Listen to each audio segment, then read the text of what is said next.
Bonjour tout le monde, j'espère que vous allez bien. Je suis ravi de vous retrouver pour cette deuxième partie consacrée au développement des films noir et blanc. En toute logique, vos cuves sont prêtes avec vos films à l'intérieur. Il va donc falloir commencer par préparer les chimies. Petit aparté avant d'attaquer, n'oubliez pas que nous utilisons des produits qui sont relativement toxiques. Pour preuve, les indications sur les bidons. Nous allons rentrer au fur et à mesure de la vidéo dans le détail de chaque étape et chaque produit. D'un point de vue général, vous allez avoir besoin de préparer plusieurs liquides qui vous serviront pour votre développement et ils seront à utiliser dans un ordre, une durée précise et une concentration donnée. Nous verrons au fur et à mesure des étapes, mais bien sûr, il faut que tout ça soit déjà prêt quand vous vous lancerez. La première étape est le pré-mouillage. Pas de mélange particulier à faire cette fois, le but est avant tout de nettoyer le film. Pour faire court, c'est une étape qui n'est pas obligatoire mais que je vous conseille néanmoins de faire avant de préparer votre film. Sur les pellicules, les fabricants disposent généralement une couche dite anti-halo qui réduit les risques liés aux effets de réflexion. Il y a un débat sur les pellicules en 35 mm, certains n'en font jamais de pré-mouillage et d'autres, dont je fais partie, le font quand même. A priori, il n'y aurait pas forcément de couche anti-halo sur le 35 mm, contrairement au format 120 et au plan film, mais comme on dit, dans le doute, je le fais quand même. Ça coûte juste un peu d'eau, et au pire, ça aide la pellicule à se mettre en température. Nous allons voir que la température joue un rôle crucial tout au long du process. Il faudra être très précis. Je vous conseille, dès cette étape de pré-mouillage, à respecter les degrés de vos liquides, qui généralement en noir et blanc sont autour de 20 degrés. Pas besoin d'être ultra précis non plus, mais une eau glacée ou un bain à 60 degrés ne préparera pas bien votre pellicule et risquera tout simplement de fausser le rendu. Parlons du phénomène d'agitation. Je ne parle pas de comment vous êtes à 3 h du matin, quand vous n'arrivez pas à dormir, mais bien de la méthode vous permettant de brasser le liquide dans la cuve. Opposé au système rotatif, dont nous reparlerons dans une prochaine vidéo avec un système particulièrement efficace, l'agitation est la méthode dite classique. Le principe est simple, on retourne la cuve de manière régulière, et ce, sur un timing relativement précis, afin de bien répartir les liquides et de les renouveler à la surface du film. Alors je le vous dis tout de suite, agitation ne veut pas dire secouage ni maracas, on se détend. Il s'agit plutôt d'une inversion haut et bas, douce et régulière. Dans le cas du pré-mouillage, je suis en agitation continue pendant 1 minute environ. Et cela se répète 3 fois généralement. À chaque fois, je vide le contenu de la cuve et je re-remplis avec de l'eau claire autour des 20 degrés. En fonction des marques et des pellicules, vous pourrez observer différentes couleurs, pouvant être quasiment noires, violet foncé, bleu clair et aussi vert flashy. Je préfère le dire tout de suite, développer ses propres pellicules, ça consomme de l'eau et malheureusement ça vide un peu de produits chimiques dans les canalisations. C'est encore un autre débat, mais forcément ça pollue donc un petit peu. Mais au vu du volume, c'est pas non plus colossal, à moins de faire une centaine de films par semaine. J'ai bien tenté au début de vider les résultats dans des gros bidons et de porter ça en déchetterie, mais une fois sur deux en fonction de sur qui je tombais, je repartais souvent avec mes bidons sous le bras, comme ils ne connaissaient pas le produit malheureusement. Bref, je referme la parenthèse, mais c'est quand même à prendre en compte. Parlons maintenant du révélateur, qui est l'étape suivante. J'en avais déjà un petit peu parlé dans de précédentes vidéos, mais cette étape est vraiment fondamentale. Sur vos pellicules sont disposées différentes couches, certaines pour simplement tenir l'ensemble, d'autres protectrices comme le filtre anti-halo, et enfin, la plus importante, l'émulsion photosensible. Alors c'est quoi? Eh bien tout simplement, il s'agit de la couche de notre film dans laquelle les halogénures d'argent sont incrustées sous forme de cristaux. Et c'est bien cette zone qui est sensible à la lumière, le plus souvent à base de bromure ou de chlore. Lors de notre prise de vue, les photons de la lumière extérieure vont venir interagir directement sur cette surface, en fonction de leur intensité. C'est ce que nous appelons l'image latente. Le but de l'étape de révélation va être d'amplifier cette image latente, comme son nom l'indique, et de révéler par la suite des zones plus ou moins marquées. Une action chimique va avoir lieu sur les cristaux en fonction de leur degré d'insolation. Bon, la théorie ça va 2 minutes, mais passons au concret. Il existe de nombreux révélateurs sur le marché, de différentes marques qui ont chacun leurs propriétés. Certains vont être plus agressifs que d'autres, en favorisant l'intensité du grain et les contrastes forts. D'autres, au contraire, vont être beaucoup plus doux, avec une plus faible densité du négatif. Il y en a pour tous les goûts et tous les budgets. À vous de tester et comparer. Pour ma part, j'ai décidé pour le moment de faire confiance à Ilford, comme j'aime déjà énormément leur gamme de pellicules Delta. J'utilise quasi exclusivement le révélateur Ilfotec HC. Il est économique car peut se réutiliser plusieurs fois, ce qui n'est pas le cas de tous, qui sont dits eux à bain unique ou bain perdu. Il offre des contrastes et un niveau de détail et de densité qui me conviennent tout à fait. J'envisage de tester et de comparer en vidéo des rendus d'autres révélateurs et de vous montrer tout ça. Je pense que ça pourrait être intéressant de voir ça et de les comparer. N'hésitez pas à me dire en commentaire si ce genre de vidéo peut vous intéresser.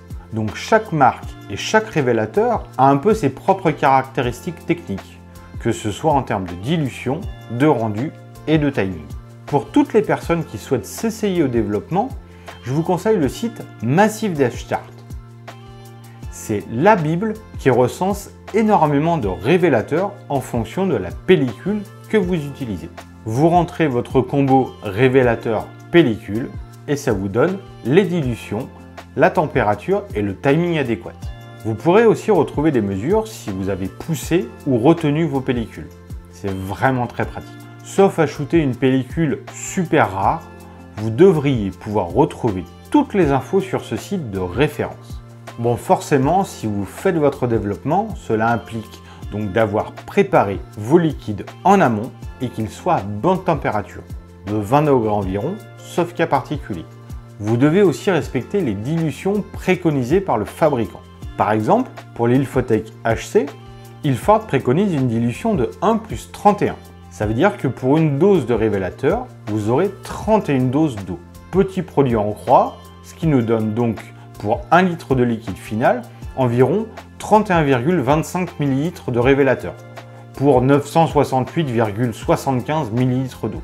Ça commence déjà à être une grosse dilution, mais il faut savoir que l'Ilfotec HC est très concentré. D'autres révélateurs ont des dilutions autres, comme par exemple 1+4, 1+11, 1+25. Votre révélateur est à température, vous êtes donc prêt à lancer votre révélation. Faites vraiment attention à la température. Un liquide trop froid sera moins efficace et à l'inverse, un liquide trop chaud agira trop fort. Cela aura un impact direct sur le rendu de votre négatif. Trop plat, trop sombre, pas assez dense et j'en passe.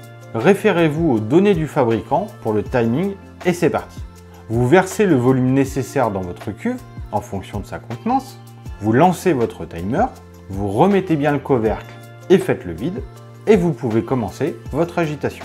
Généralement, j'agite de manière continue pendant toute la première minute, à un rythme calme mais régulier. Puis je repose ma cuve. Afin d'éviter toute bulle d'air susceptible de faire des marques sur la pellicule, je tapote doucement, mais fermement la cuve, afin que les bulles remontent. Et je ne touche plus jusqu'à la fin de la deuxième minute.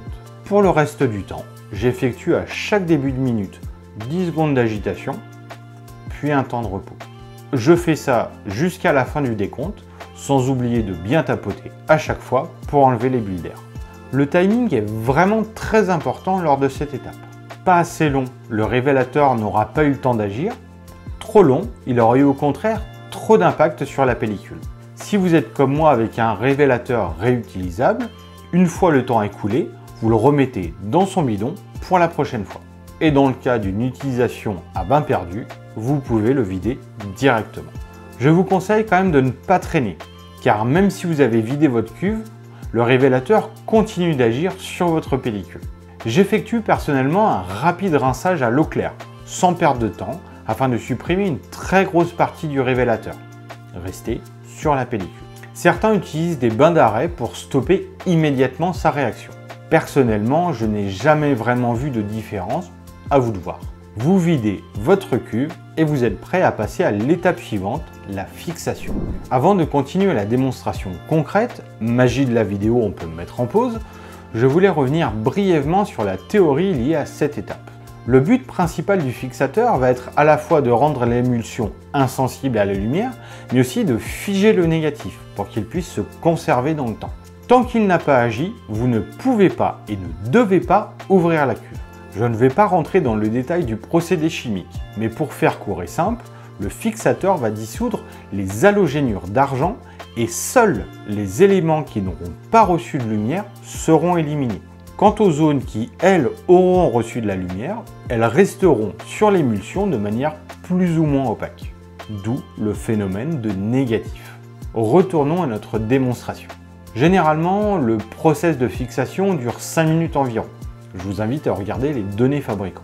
Pour ma part, j'utilise le Rapid Fixer de chez Ilford, mais il en existe plein d'autres. Tout comme l'étape de révélation, je commence par une agitation continue d'1 minute, puis 1 minute de repos en n'oubliant pas de tapoter pour faire remonter les bulles d'air. 10 secondes d'agitation à chaque nouvelle minute, temps de repos, et ainsi de suite. Contrairement au révélateur, qui se doit d'être très précis en termes de durée, pour le fixateur, vous n'êtes pas à quelques secondes près, sans pour autant le laisser 3/4 d'heure non plus. Dès lors que cette étape est terminée, vous pouvez ouvrir la cuve, car le film n'est plus sensible à la lumière, vous permettant ainsi de voir un peu le résultat si vous le souhaitez. Il faut maintenant bien rincer tout ça, afin d'éliminer tous les résidus de produits chimiques encore présents à la surface. C'est une étape importante, car si vous voulez conserver votre négatif dans le temps, il doit être bien nettoyé. Un rinçage abondant à l'eau claire est donc nécessaire. Pour ma part, j'effectue généralement 5 bains avec agitation constante pendant 1 minute à chaque fois. Vous pouvez aussi utiliser ce type de tuyau qui se met directement sur votre robinet et sur le haut de la cuve. Il rince l'intérieur de la cuve de manière continue, mais j'ai quand même l'impression que ça consomme plus d'eau pour un rinçage moins efficace. Étape finale, vous allez terminer par l'agent mouillant.